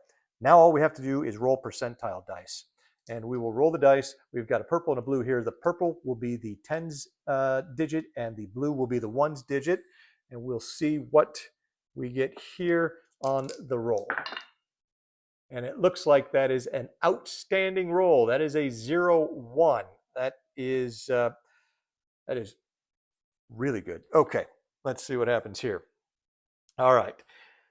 We're going to look at the base likelihood table, and you can see a 0-1 comes all the way down here. It is -115. Now, we're going to modify the 115 result with the likelihood modifiers of 20 to give us a final result of -135, and that's the number that we take into the chart up top here, the combat odds table. We're on the 2 to 1 column. You can see best you can get is a -91 or better. So we are there and then some, and that results in 7. So 109 number 1 has scored 7 hits on the Wellington, but that's not all, because we look at the firepower chart, you can see every weapon is rated for as a criticals rating. What this number here means is that for every number of that many hits scored in a single attack, there will be 1 critical hit. Critical hits are hits that are going to affect certain aircraft systems and structures, and there is a table that we will look at right now to determine exactly what this critical hit is. Because we scored 7 hits, you can see if we had scored 8 hits with a 4 rating, 8 hits would have given us 2 critical hits, 12 hits would have given us 3, and so forth. But because we only scored 7 hits, that's going to be a single critical hit. Let's take a look and see what that critical hit is. Now, for the critical hits, we have an entire page here of critical hits, and the first thing we need to do is to determine which area that the critical hit occurred in. It can be anywhere from the engine, fuel tanks, hollow space, which is no effect, cockpit, wings, equipment, or flight controls. We're going to roll a 1d10. There are a couple of modifiers. We're going to subtract 1 if the final deflection is 150 degrees or greater, and that's going to make it more likely you hit the engine because you're coming at them from the front. Or if defensive fire enters from arcs 11 o'clock to 1 o'clock, or -2 if it's also hit from the 12 o'clock line. So dead on. Again, that defensive fire is coming at the front of the airplane, so a better chance of striking the engine. You get +1 if the final deflection is 30 degrees or less, or if the defensive fire enters from the rear arc of the aircraft. -1 if it's a multi-engine aircraft, and then we can see note at right about crack shot pilot effect. So basically a crack shot pilot can adjust this up or down. um, within limitations. So the only modifier that's going to apply here is -1 because it is a multi-engine aircraft.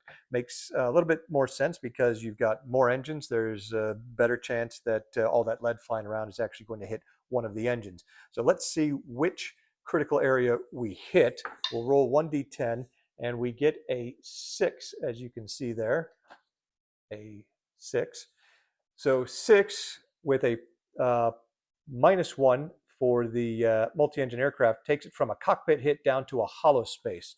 So fortunately for the Wellington, the rounds were impacting a hollow space in the fuselage and did no damage. If it had been a 6 and a cockpit result, then we would have looked at this section here, the cockpit. We would have rolled another D10 to determine what the actual result was. You can see we've got results such as random living crew member is KIA, a random living crew member is wounded in action, or we're going to roll once each on the equipment and control sections, which are down here and here respectively.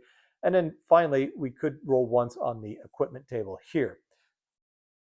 So the German gets off a really effective burst, scores 7 hits, but fortunately for the Wellington, tore up mostly either the empty bomb bay or portions further along maybe the aft fuselage, or avoided some damage. Certainly didn't hit the engines or the fuel tanks in the wing here. Now I have recorded the damage on Wellington number 1's log sheet here in the damage section, and it's hits taken. Now we track the critical hits because you do get 1 victory point for every critical hit scored over the course of a scenario. In most scenarios, sometimes that's going to be a little more, sometimes you won't get any, but in this case it does apply. So far the Wellington has taken 7 hits, 1 of which is a critical hit. Now the damage factor for the Wellington is 18/28. So the first number is the severe damage threshold. As soon as the Wellington has taken total damage, total hits that exceed that number, exceed 18, it will be considered severely damaged. That's going to impact the aircraft in a number of ways, but also it will score 6 victory points for the opposing side. Now, to actually shoot the Wellington down, we've got to exceed the damage factor number to the right of the slash, which in this case is 28. So it's going to take 29 hits, accumulated hits over the course of a scenario in order to shoot down a Wellington, unless, of course, you get a critical hit, which could shoot the aircraft down right away.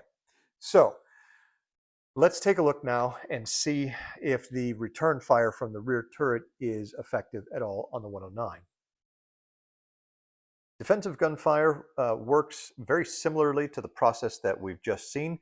We're going to be totaling all our firepower factors to determine an odds ratio. We're then going to sum up the likelihood modifiers and finally roll percentile dice to resolve the shot. There are, however, a couple of key differences with defensive gunfire. First of all, we are going to be totaling the firepower of all guns with the same critical rating that are firing at the target, which means if you have multiple gun positions from not just a single aircraft, but all aircraft that are firing at the same target in this combat phase, you're going to total those firepower factors together before dividing by the defense factor of the target, which means that large tight formations of bombers do have a fair amount of defensive capability and can be dangerous to the smaller single engine fighters that are attacking, especially when we start looking at the planes like the B-17 later in the war for the Americans. But for now, we're looking at just the relatively lightly armed Wellingtons who have just a forward and rear turret. And in this particular situation, the only one of the 4 gun positions on these 2 aircraft that has the lead 109 in their firing arc is the rear turret of Wellington number 1 here. The other major difference in resolving defensive gunfire is that we are not going to be modifying the defense factor of the target based on the shooter's deflection. like we use with our chart here. Instead, we're going to be modifying the firepower factors based on how the fire is striking the target aircraft. So if we look at the defensive gun play aid here, you can see we've got a bomber here with defensive guns. If the bomber is firing at fighter C here, you can see the fire is going to be striking the 109 between the 11 o'clock and 9 o'clock clock lines. And the chart here shows us that that means that the firepower is going to be halved. Now, if a gun position is firing at fighter B here, you can see it's entering between the 7 and 9 o'clock lines, which we would come over here to the chart and show us that the firepower would be multiplied by 1/3. And so you will modify each individual gun turret fire and then add those modified firepower factors together to get one total, which then is going to be divided by the defense factor of the target to get your odds ratio.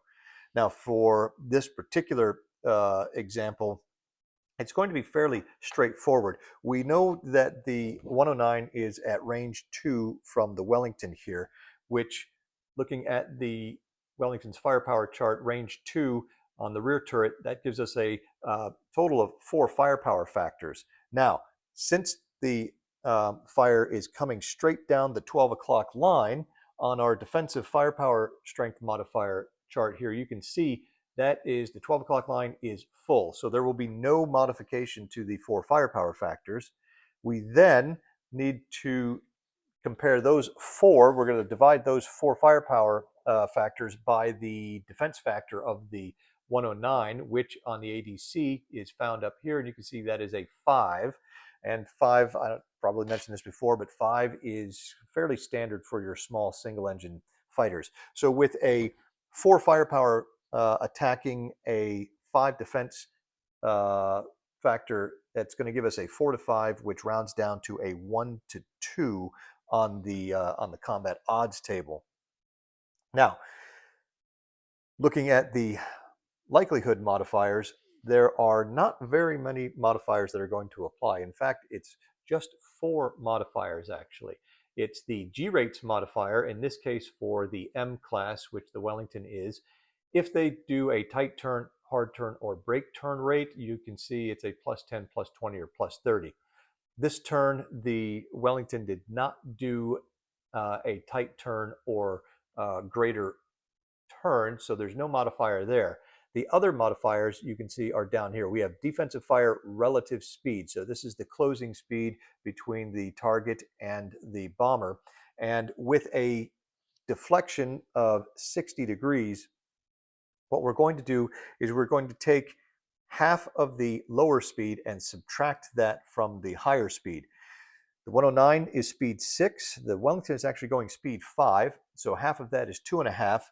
We subtract that from the 6, which gives us 3.5. There will be, if for the relative speed, if the relative speed is greater than 2, what we're going to do is we're going to take the relative speed over 2.0, which in this case is 1.5. We're going to multiply that by 2, which is 3, and that gives us a +3 modifier to the attack. Now, if the relative speed is less than 2.0, the target is considered to be a hanging target, very little relative motion, and the fire will get a -10. So we've got a +3 so far for this attack. And then defensive fire versus a jinking target. If the 109 had done a hard turn rate or greater, hard turn, brake turn, emergency turn rate, this turn, for every 30 degrees of facing change, there would be an additional +5. That did not occur because the 109 simply flew straight ahead. And then finally, the last potential modifier is defensive fire, prime shooter versus aircraft using tracking shot against it. So the prime shooter is going to be the shooter if you've got multiple aircraft firing at the target. You may ask yourself, well, how do we know how do we determine whether or not we need the G rate or the relative speed or this tracking shot? Well, the prime shooter is going to be the aircraft whose total firepower factors is the greatest of all of the aircraft that are shooting at the target. In this case, there's only one aircraft shooting, so determining the prime shooter is very easy. It is Wellington number 1. And the question here is, did the aircraft that they're shooting at, the 109, did he use a tracking shot against the prime shooter? And if you recall, the 109 did in fact do a long burst and a tracking shot. So this modifier will apply for the shot, and it's a -10. So from the 4 likelihood modifiers here, we have a +3 and a -10 for a net of -7. However, we have to take a look at the notes on the Wellington in this case. As you will see here, there's an asterisk next to the rear turret. And the asterisk note down here tells us that the turret hydraulics are powered by the left engine. So if the left engine is knocked out, the turrets go out of action. That doesn't apply. However, if we keep reading, the Vickers turrets had limited aiming angles for gunners. So if we're firing at targets outside of the clock lines for the rear target here of 5 to 7, then +20 likelihood to any shots due to tracer only aiming. And if you recall, we determined that this is the 8 o'clock clock line, which lies within the rear turret's firing arc. We got 4 o'clock to 8 o'clock, but it is outside of the 5 to 7 lines. So we are going to have to add +20 to this shot. So our -7 modifier becomes, in the end, a +13. So last thing we need to do is roll the dice. And again, we'll have purple dice is the tens digit. The blue die is the ones digit. And we roll, in this case, it's going to be not quite as good a shot as the 109, a 67. So coming back to our base likelihood table here, a 67 you can see is +18. To that, we add the +13 for our likelihood modifiers to give us a +31. Our 1 to 2 column here, +31 is going to be on this +30 to +49 row, and you can see there are no hits. So the defensive fire from the rear turret is ineffective, and that means we will mark off the shots fired, record the ammo on the log sheets for both the 109 as well as the rear turret on Wellington number 1. And that is going to bring us to the end of the combat phase for turn 4. And then that brings us to the end of turn 4 itself. Now, this was a deeper dive maybe than I was originally anticipating, and I know the runtime on this video is getting up there. So I think what we're going to do is kind of end this episode here. We'll pick up the next episode with turn 5. Now that we've gone through the firing process one time, both with your forward fixed firing guns as well as defensive gunfire, and we've gone through the move process a couple of times, I anticipate our pace of getting through the turns is going to pick up fairly substantially here, because I'll just be pausing to go into detail on some new situations as they arise. But going forward here, I think we're going to start to make some good progress on this. Before I wrap up today, I just want to talk a little bit about the ongoing Tiger Wings Kickstarter project from Against the Odds magazine. As of December 18th, 2025, the project has been funded to the amount of $35,956, which means it is fully funded and then some. They've already met a large number of their stretch goals, and they have several stretch goals left to go up through, I think, at least 40,000. With 26 days to go, that means there's still plenty of time. If you haven't gone over and checked out the Kickstarter and decided to back it, for you to do just that. And I wanted to talk a little bit about what's in it, because some more information has come out since the Kickstarter's release a week or so ago. In addition to the game, you're going to have a nice 80-plus page magazine with tons of really good historical information on the campaign. And really, the topic is the early air war in Burma, Malaya, Dutch East Indies, and China. So we'll be getting, I'm sure, some nice articles on some of the lesser known air campaigns of the Second World War. So in addition to that magazine, you're going to have a set of simplified Fighting Wings rules, and the whole package is designed to be sort of that on-ramp for new players to get them into the system. But even for players with some Fighting Wings experience, even if you play the full Fighting Wings rules already, there's going to be plenty of stuff in here that's going to be of interest for you. We've got some gorgeous maps that are going to be included, as well as a full counter sheet of 280 half-inch full-color counters of the aircraft and markers that are going to be needed to play the scenarios included in the package. And they've also come out with a list of the aircraft air data cards that are going to be included in the game.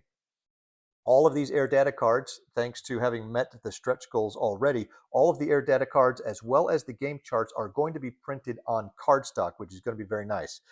These aircraft include the P-40B and C model Tomahawks, the P-40E Warhawk, the RAF Brewster Buffalo, the NEI Air Force Brewster Buffalo, which had a different engine and gun mix, the NEI Air Force Hawk 75, the NEI Air Force Curtiss Wright C-21 Demon, the RAF Hawker Hurricane 2B in the tropicalized version, and the RAF Hawker Hurricane 2B in a lightened variant. For the Japanese, you'll be getting the Nakajima Ki-27 Nate, the Nakajima Ki-43-1 early Oscar variant, the Kawasaki Ki-45-1 Toryu, which I believe was codenamed Nick, the Kawasaki Ki-48-1 Lily, the Mitsubishi Ki-51 Sonia, and the Mitsubishi A6M2 Model 21-0. In terms of bombers that are getting their own ADCs, we have the Royal Australian Air Force Lockheed Hudson Mark I and the Vickers Wildebeest. Now, those are the 16 ADCs that come in the base package. Because they just surpassed their $35,000 stretch goal, they are going to include 4 additional aircraft data cards, again, all on cardstock. That's the Republic P-35A, which was, I believe, developed and built back when Republic was Seversky before they changed their name.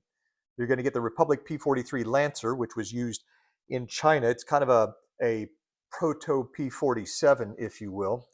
The Nakajima Ki-43-2 Oscar, which is an improved variant of the Oscar, and the Nakajima Ki-44-1 Tojo, an early model of that. Now, in addition to those ADCs, you're going to get several more bombers that are going to be included on something new to actually the entire Fighting Wing system that they're calling bomber cards. Now, in a lot of the scenarios that feature bombers, the bombers are flying in a rigid, sort of fixed formation across the map, generally flying straight and level the whole scenario.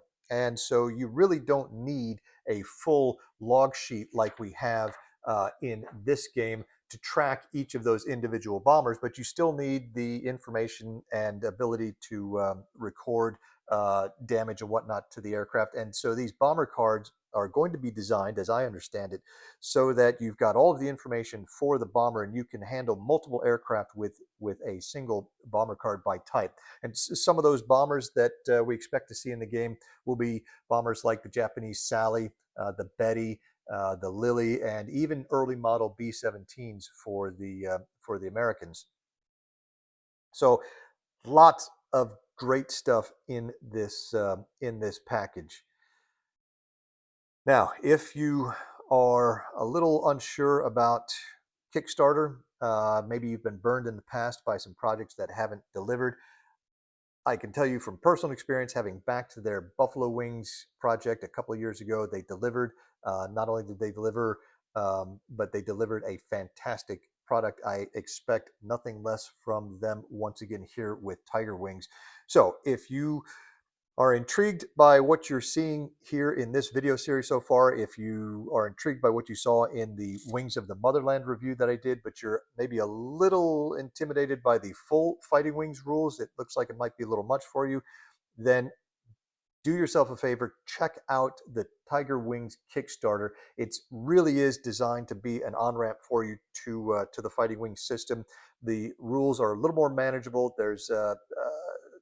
But you still, the core of the game is still the same. They've done a nice job.